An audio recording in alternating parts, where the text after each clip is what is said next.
Hey, everybody. Last night's UFC card in Austin was probably the fucking craziest of the year. I mean, there were finishes all over the place, and so many of them came in the first round and inside, like, the first minute and a half, 2 minutes, right? Like, let's just read through the card real quick. We'll talk a little bit more about each fight. But Roman DeLoe versus Kyle Daukaus. First round knockout, 1 minute, 13 seconds in. Phil Haas versus Deron Winn. Second round knockout, 4 minutes, 25 seconds in. So went a little bit longer, but this was still a good fight. And, I mean, Winn was just taking abuse through the whole thing. Phil Haas was on fire.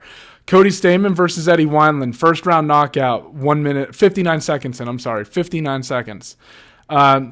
Maria Oliveira and Gloria DePaula was a unanimous decision, but it was still, I mean, they were still swinging. That was still a good fight. Ricardo Ramos versus Danny Chavez. Ricardo Ramos knocks him out with a spinning back elbow. Round 1 minute, 12 seconds in.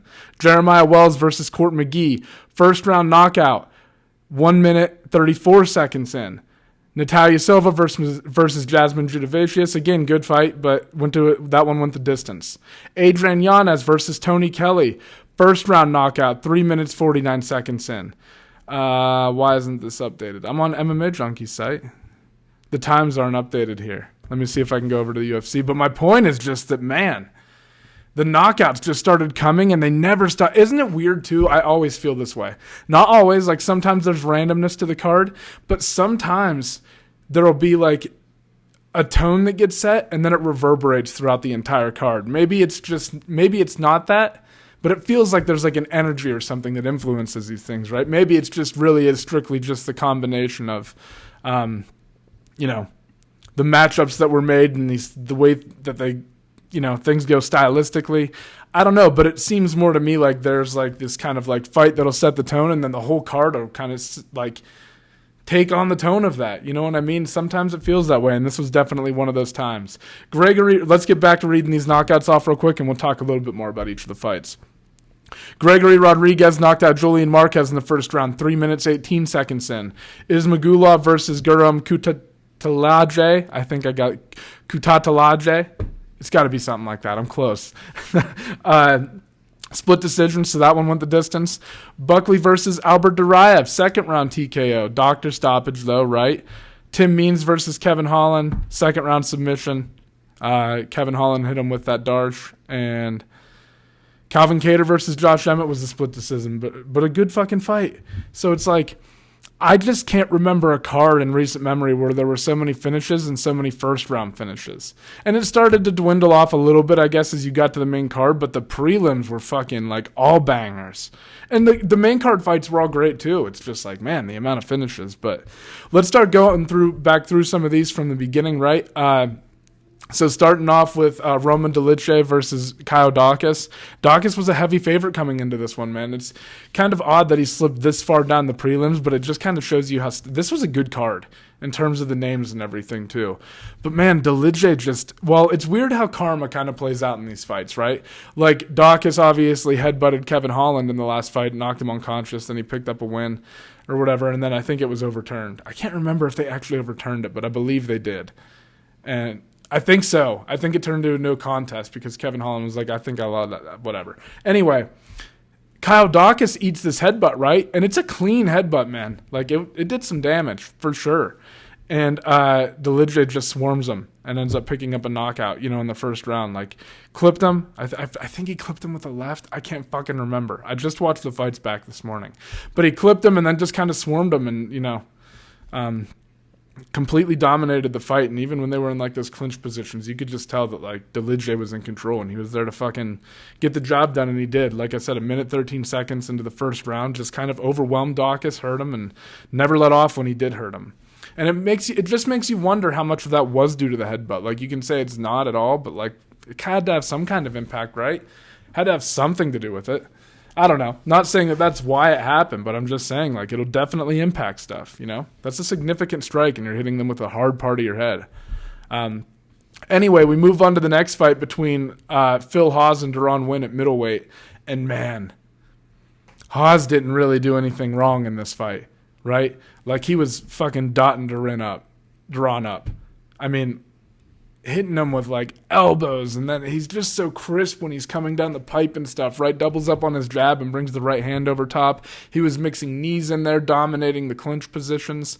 Like I said, hitting him with those elbows, and man, he just overwhelmed him, and he looked fucking brilliant. Those front kicks that he uses a lot. Phil Hawes is scary, man. And, you know, they were talking about Deron Wynn getting to like the takedown and stuff, but Phil Hawes can fucking wrestle too.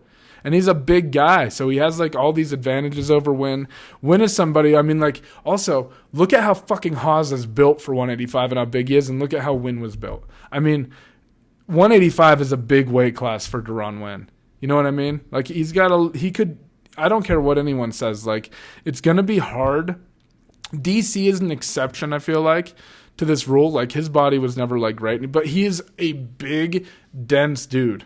Like, big, right? And he has significant power, obviously, if he knocks Stipe out. Deron Wynn's never I mean, he has, but, like, not at the level that he's starting to have to fight at, right? Like, he, in my opinion, is just too fucking small for middleweight. He needs to, like, trim down a little bit, I think, and move down to a division where he's going to be able to be more competitive. You know what I mean? Because Phil Hawes just fucking overwhelmed him. He had a reach advantage. He was tagging him with everything. He had a significant power advantage. He was just massive compared to Wynn in there, and he just bullied him around. And, I mean, using great technique, but damn. I mean, Hawes put on a masterclass, though. Anyway, moving on, Eddie Wineland versus Cody Stamann.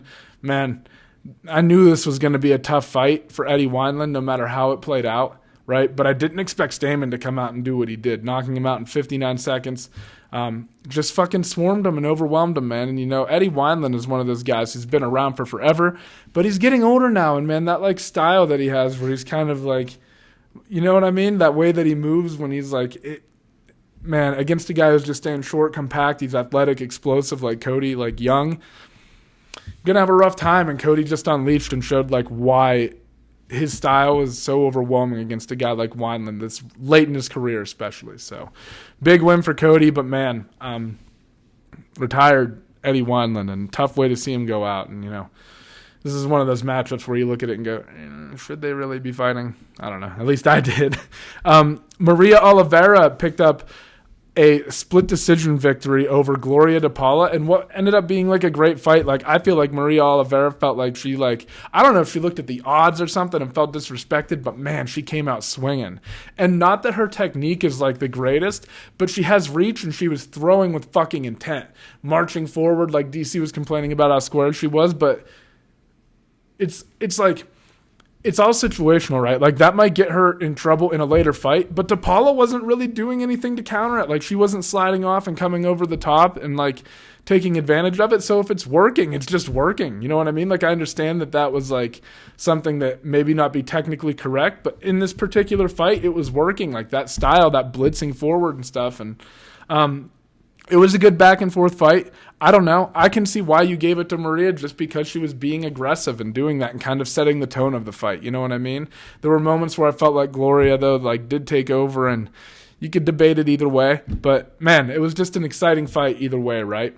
So then we move on. It was, like I'm saying, like, she just brought it. Like, she was just, like, fucking bringing it and screaming when she was punching and shit. Like, I don't know. That stuff's going to have sway. So good fight, despite the fact that it was, one of 2 decisions on the entire card. Still a great fight. Ricardo Ramos versus Danny Chavez. Man, well, Ricardo just came out and was, like, looking for the spinning techniques real early and throwing them often, man. Throwing kicks, right? And then he got him up against the cage and hit that spinning back elbow, and man, beautiful performance. But again, a first-round knockout a minute 12 seconds in. But, yeah, I feel like Ricardo just set the pace early in this fight, started throwing stuff often, kept pressuring him backwards, giving Chavez a different look until eventually I feel like Chavez was just overwhelmed with all the options that Ricardo Ramos had shown him, and then he just, boom, landed that beautifully placed elbow. Crazy. Jeremiah Wells knocked out Court McGee in the first round, and, man, like, he was kind of, like, taking those big chances, right? Like coming in, like throwing big punches and stuff, and McGee was just getting out of the way of them or just covering up, right? But then Wells came forward. I think he threw a left, right, and McGee felt like he was safe, and Jeremiah came around with the big left hook that caught him on the chin. So the way that he followed up and like added on to the combination in that moment, I think threw McGee off, but led to a knockout, man. And it was fucking a beautiful combination put together by Wells and a great read made on, like I said, that fact that like maybe he realized that Court was relaxing after he threw 2. So he's like 1, 2, boom, 3, follow it up. And it was there. Put him out. Natalia Silva picked up a win over Jasmine Jasudavicius, right? And I feel like Silva was just looking good early on in the fight, kind of kept that pace. And Jasmine like made it tough towards the end, right? But Silva just a little bit too much for. Sorry, I'm trying to get moving through these now. Let's get to the main card. So Adrian Yanez versus Tony Kelley. Man, you got to realize that Tony Kelley is a pretty talented dude. And he's pretty well versed in a lot of different areas. And he's long and he's kind of difficult to deal with. And Yanez just pieced him the fuck up, man. Yanez's hands are so lightning fast. I feel like when you... And he's like... Pop, pop, pop, pop, pop, and he's digging the body and coming back up top. And he's just like crushing that fucking like left hook into your ribs. Going up. And his hands are like lightning, man. And he's very good at keeping the range that he needs to keep and getting out of the way of his opponent's strikes. He was way too fast for Kelley. Everything that Kelley threw, I felt like Yanez was out, came in, threw his own stuff, and then got back out, held where he needed to, got back in, did his work, boom, back out. And Tony just couldn't hit him, man. And it felt like when Yanez started putting those combinations together and landing as effectively as he was, you were like, okay, it's inevitable, and man. Put Tony Kelley out, and fucking beautiful performance from Adrian Yanez. I'm not just saying this. I think Adrian Yanez might have the best pure hands in the UFC. I really think so. I think when you watch that motherfucker box, it's like, ooh, there's a crispness and a fluidity there that you don't see from a lot of guys. Ironically, the guy that I would have said like previous to this performance, and you know Yanez is a good boxer. He's one of the better boxers on like the card. Would have been Calvin Kattar probably. But I think if you look at the way that Yanez throws his hands, his technique and everything, he makes a real argument for it. That motherfucker can box. And one of the better, like, I don't know, I can't get over the fluidity in his hands and the speed and the fact that everything is always returning back to where it needs to be, right? Like he's out, he's back in, and he's just like keeping his distance. Man, Adrian Yanez is a fucking problem. He's a real problem. I think that he's going to be a contender at bantamweight. I really do. I think that those hands are hard to deal with, right? How about Gregory Rodrigues in the next fight? I kind of felt like this might be a fight where if Marquez made it a war, used some of his footwork, moved around a little bit more, he might be able to like eventually wear on Rodrigues. And if he turned it into a dogfight, and there were glimpses of that in this, despite the fact that Marquez got hurt. But man, Rodrigues was just on top of him at every fucking turn. And that right hand, he just throws it down the pipe. And when it connects, it's like, ooh, what do you do if you get hit by that? There's so much fucking force behind it, right? And you could just tell every time he stung Marquez with it, it was fucking him up.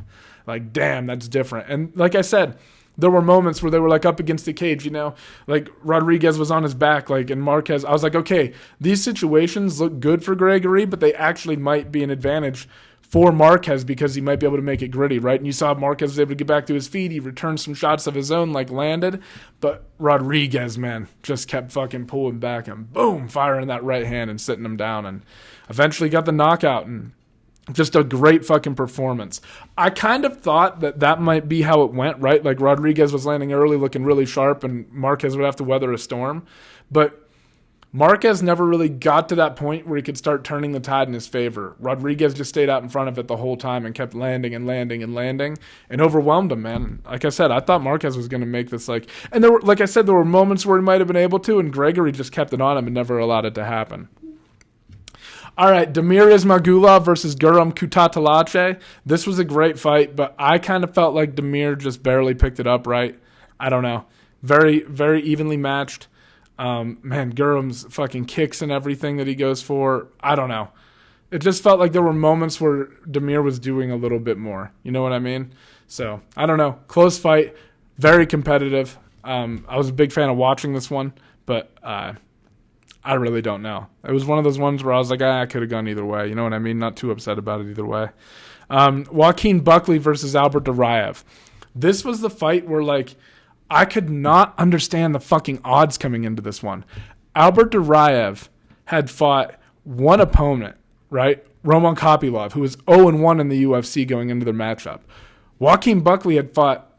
He has way more UFC fights than Duraev, and experience matters. And this is one of those fucking fights where I really felt like that shown that like really was emphasized, right? Like you really got to see it shine through because Duraev, I really do. I think when you watch him, it was just like Duraev's approach was wrong, right? He was like trying to stand with Buckley at first, and I think like he said that going into the press conference, he's going to try to do that, and then Buckley stung him, and now you're hunting for the takedown. Like the way to do it is not to plan on standing with him and then get stunned and realize like, oh, it's time to go for the takedown. But that's what will come with experience, and that's why this fight, I like betting on Buckley. I mean, I've been getting my fucking ass beat betting lately, right? Like I'm way down. But this one I was pretty confident in Buckley. And I couldn't understand why the odds weren't close to even, and the fact that Buckley was almost a plus 200 underdog made no sense to me, right? And you just got to see, I said this too, big explosive guys are hard to take down. And for Duraev, the game plan has to be, I'm standing, but this is a means to an end. I'm putting volume on my opponent. I'm using pressure. I'm showing him looks at the takedown early and often. Even if he defends him, I'm just going to consistently wear on him. But when you don't make the fight about that, I think Duraev is probably, if I'm being honest, more skilled. I think his ceiling is probably higher than Buckley's. But if you look at the way that he approached the fight, it was just like the experience wasn't there, right? He needed to, I think, keep marching him down with these. He found success with like the head kick and stuff, but it's like you have to put Buckley on the back foot slowly, and you have to be smart about how you do it. You need to put this up against the cage more often. You can't give him space. Because when Buckley starts connecting, it's easier for him to fend the takedowns off now because they're predictable, right? Because now Buckley's ahead in the striking exchanges, and he knows that at some point the shots are coming. And since he's controlling the striking, Duraev is never landing to set the takedowns up, so it leaves things kind of one-dimensional, right? I really, like, it was the experience in this one. I think that Duraev is a great fucking fighter. I think he has a lot of potential. I think he does a lot of things right. I just think he had the wrong approach in this fight, right? I think he should have went with pressure, grinding up against the cage, as accepting the fact that some of these takedowns are going to be, like, fended off, but just keeping Buckley on the back foot, throwing volume, trying to stay out of the way of his shots, and just never stopping. Instead, he tried to get into, like, it felt like a kickboxing match early, then got stunned, and from there it was looking for the takedown when it wasn't really there. So I think just corrections that Duraev needs to make after this fight. I think he comes back a lot better for it. And you'll see a different style of approach in like his next fight. But congratulations to Buckley, man. It was a fucking great win. And Buckley was looking good, right? And he just conserved his energy well, right? And just kept landing and landing on him, and boom, fucking swelled his eye up to the point where like you had to stop that fight. You couldn't fucking see out of it. It was in terrible shape. And he wasn't doing anything to make you think that he would have went out and controlled that third round. Like Buckley won the second round clearly. All right, next, Tim Means versus Kevin Holland. Man, Kevin Holland is just one of those guys who is going to be hard to deal with no matter what. And I really felt like that would be the case in this fight too. I mean, Tim Means had some moments where he landed some nice shots and stuff, but Tim Means really gets going when he can like line things up with his jab, right? Then he's able to more effectively do everything that he does. I mean, he works well in the clinch. He throws great elbows. He actually has some nice takedowns and stuff. You saw that a little bit in this, right? He took Holland down a couple times. But it's like Holland is just such a long, awkward fighter. He's not very orthodox in how he throws things, and I feel like he's just hard to get a beat on.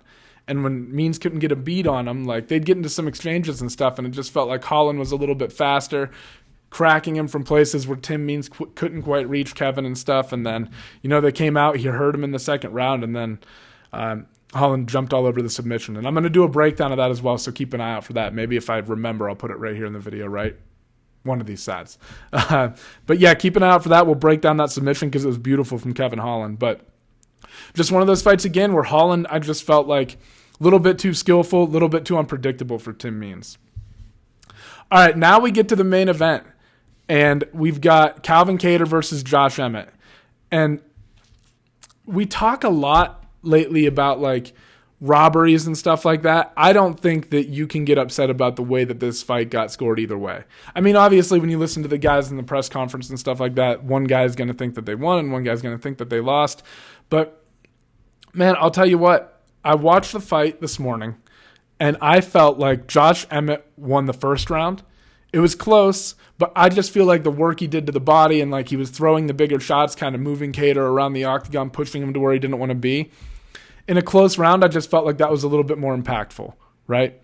The second round, I felt like I gave to Kattar because I felt like he controlled the range a little bit better, right? Like he wasn't allowing that to happen as often. He was getting his jab working a little bit, catching Emmett at the end of his shot. So I felt like Kattar took the second. Then I felt like Emmett came out and really got aggressive in the third round and just took it over, right? Like I think that Kattar had his moments of success, but for the most part, Emmett was just coming in and ripping and coming up top, over, those big shots and then going to the body and just putting work on Kattar. And I feel like, again, really moving him around the octagon and he just kind of dictated the pace of the fight. Right? Like, take away all the striking numbers and how close and stuff they were. Like, the things that Emmett was doing were just more significant, right? Like, he was just throwing bigger shots and they were more impactful despite the fact that Kattar was covering up, right? So I gave the third round to Emmett. And then I gave the fourth round to Kattar. I thought the fourth round was the cleanest round that we saw from Kattar. And in fact, I kind of think the fourth round was more clear-cut than the fifth. I think Kattar edged the fifth round out. He caught in the fourth round. You got to realize too, Kattar hurt Emmett, right, with that clean right hand that he let, and then Emmett had a nice flurry at the end of the round, and I don't know if that swayed some people, but I really felt like Kattar took the fourth round very clearly. It was the most obvious round. He was picking him apart. He was controlling the footwork a little bit more, pushing him backwards, and Emmett would throw those, but they were like fewer and far. They were like less and less, right? And then in the fifth round, I felt like Kattar won the fifth, just barely. I'd have to watch it back, to be honest with you. But, like, Emmett was still throwing those big, powerful shots and stuff like that, right? And I think that, like, yeah, Kattar won. Kattar won the fifth round. I do believe that. But, like, I kind of think the fourth round was more clear-cut than the fifth. And I think I was looking at the scorecards earlier. There's a reason that I wanted to bring that up, right? Here we go. Let's see. Sorry, I'm scrolling down through. I want to see how the judges scored the fight. Because like I said, I thought what the fuck?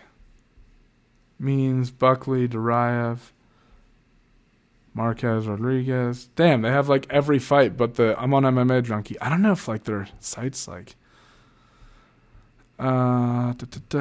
sorry guys. UFC scorecards, Austin, because I feel like I brought this up because one of the judges, I think one of the judges gave the fourth round to Emmett. They gave like I can't remember what they were. I can't find it right now, guys. I don't know why. I'm Googling it. I went to MMA Junkie's thing, but the scorecards for the actual main event aren't popping up on MMA Junkie's site. Like they're not loading for some reason. So I don't fucking know. But my point is, I thought that everybody was like, yeah, the fifth round was like the round that you gave to Kattar. I felt like the fourth round was more clear cut. And I felt like one of the judges, I believe, gave the fourth round to Emmett, which didn't make sense to me. So anyway, I felt like Kattar won the fight, but I can understand why Emmett won, and I have no problem with the split decision. I can understand how you could like view some of those rounds. You might have even gave 1, 2, and 3 straight to Emmett. Like that wouldn't bother me at all, right? Fourth and fifth, I really did feel like belonged to Kattar, but I think you could have gave the first 3 rounds to Emmett, no problem, right? So it's like I don't have a problem with the decision, but if you dig a little bit deeper into the judges' scorecards, as I tried to do and fucking can't find it, right? But if you dig into the judges' scorecards, it's like it's the way that we're arriving at these decisions, right? I'd just like to see a little bit more consistency in clear-cut rounds from the judges. Like there shouldn't be this big of a discrepancy on what's happening, right? Like I don't know how you watch the fourth round and give that round to Josh Emmett. It doesn't make sense to me, but anyway, I digress. I've bitched about it enough. Like I said, guys, keep an eye out for the breakdown I'm going to do on the fight between Kevin Holland and Tim Means. We'll break down the submission that Holland locked up. And yeah, keep an eye out. We'll get a breakdown for Arman Sarukian versus Mateusz Gamrot. That's coming up this weekend. That's a big fight and a big spot for both of those guys. So we'll get a breakdown out for the main card on that. Yeah, thank you guys for tuning in. I appreciate it. Have a good day. Bye-bye.